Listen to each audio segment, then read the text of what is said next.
everybody's doing fine out there today. Weather's a little crappy around here. Got some snow, cold, the usual late January, early February stuff in my area. Hope the weather's better where you are. Smoking a corn cob today. And I'll get to why in just a minute, but I'd also like to mention that I've got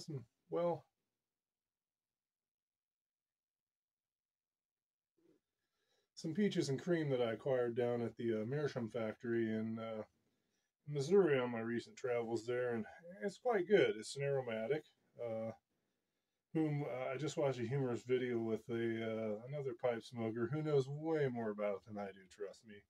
A guy by the name of Sonny the Piper, and check him out. He's got a pretty decent channel, and he does a lot of reviews and such on pipes, tobacco, things of the nature. And anyway, he likened aromatics to liking dessert. And well, I admit, Sonny, I always did like dessert, especially when it came before the meal, during the meal, and after the meal. So yeah, I'm kind of a dessert guy, and I haven't really, worked my way into the big boy league yet, so to speak. But for now, I'm just going to sit here and, enjoy my dessert.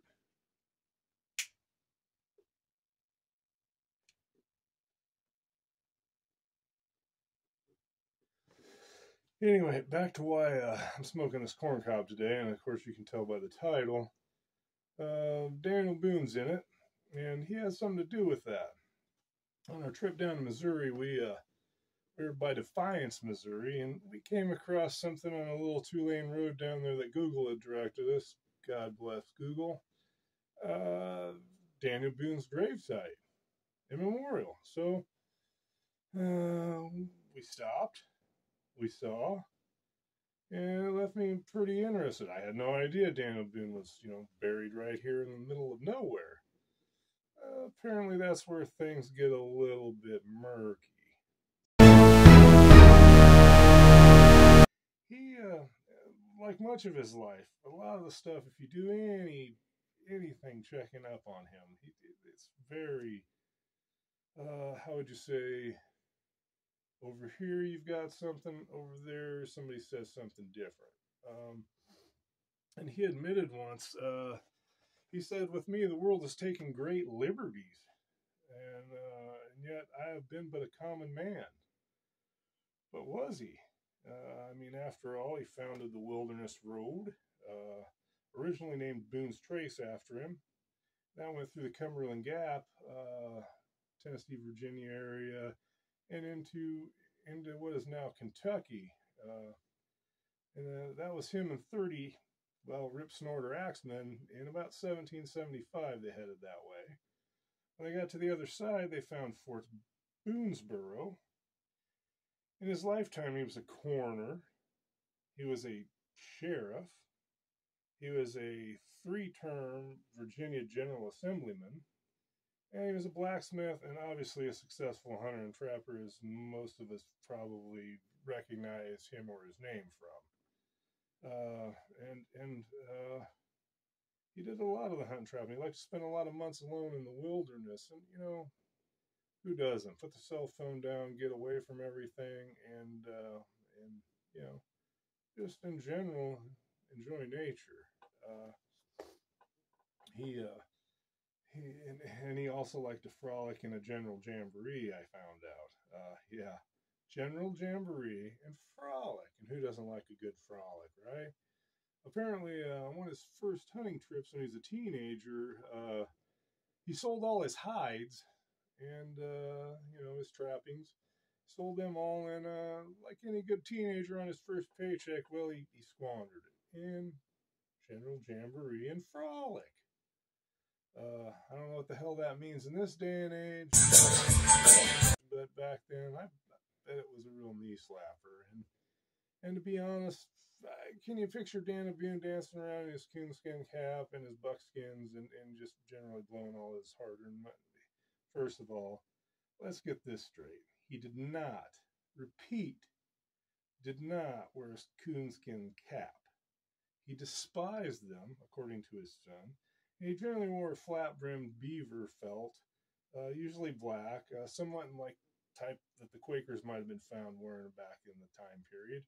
And that was more or less his favorite choice of, well, haberdashery. And so if you see him in a coonskin cap, somebody took great liberties, as did a TV show of the same name of Daniel Boone back in the mid '60s, 1964. It starred Fess Parker, who was in Old Yeller. And, well, Fess killed the dog. Oh, spoiler alert! Sorry about that. Yeah, Old Yeller dies at the end. So that's that's that's how it is. Anyway, Fess Parker, I'm assuming trying to live up to a better image after he done killed the dog. He did Daniel Boone, of course, Davy Crockett, where he also wears another coonskin cap. That's a whole different thing. But you see, Daniel, the whole coonskin cap thing, he detested it. Uh, and he even wrote a letter to the production company. No, I'm just kidding. Back to the real truth. He didn't like coonskin caps. He wore a flat brimmed haberdashery. And Fess Parker was 6'5". The real Daniel Boone was, well, from what I've read, once again, murky areas with him, 5'4" to 5'8". So let's call him a good 5'6" and get on with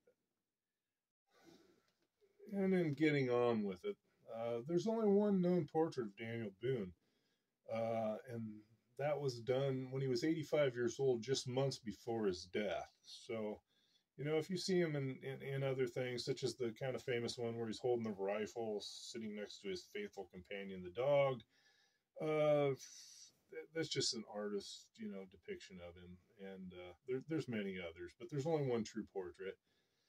And apparently in 1845, 25 years after his death, him and Rebecca, his wife, were both exhumed from the gravesite that I visited in Defiance, Missouri. Uh, Apparently, they were moved. His bones and his wife's bones were moved to Frankfort, Kentucky, which has a gravesite there as well. And once again, this is a murky area because if you do the research on it, apparently, according to some, Rebecca was exhumed 7 years before Daniel even passed away. But whether you believe he's in Defiance or not, which being in Defiance, says he's there. Unfortunately, the research I've done, I'm going with Frankfort, Kentucky, man, because, well, they seem to have their facts a little more in order, and that's just as my thoughts. You do the research yourself. Like I said, there's a lot of murky stuff about this guy, and a lot of this murky stuff gives into the folk tales and the legends we've all heard, and the 1781 book that that really brought these tales to light and made him pretty famous in England and other countries, and then later on in America with the TV show, and once again this book. I did read that Daniel Boone had written his own tales of himself, and they were mostly true, and which goes back to I believe he did. If you go to the quote that I read earlier, about him being a common man and many liberties were taken with his life. This book, however, unfortunately told by one of his relatives, and I believe it might be his son, his grandson, and he had it. They were traveling by canoe down the Mississippi River, and unfortunately, they overturned, and well, he lost the manuscript, so lost the time, and that's just and whether that's true or not, who knows with this cat, right? And if you want to find out how I learned a lot of this stuff or got my research, well, I'm going to tell you. I googled, did Daniel Boone smoke a corncob pipe? And the answer I got was Green Mountain Grill's Daniel Boone edition smoker. Yeah.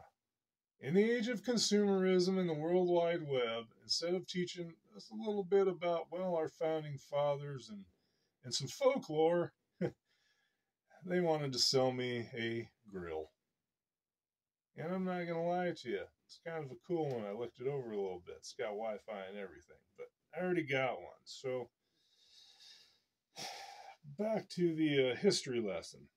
There really isn't one with this guy, as far as I'm concerned. It's all murky.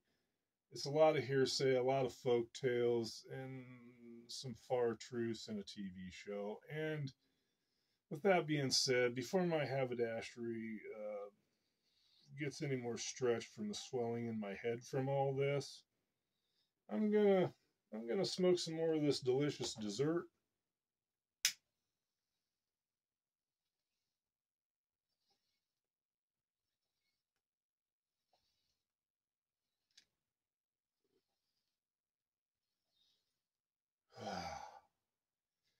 Bid y'all hasta luego, and well, catch you in the next one.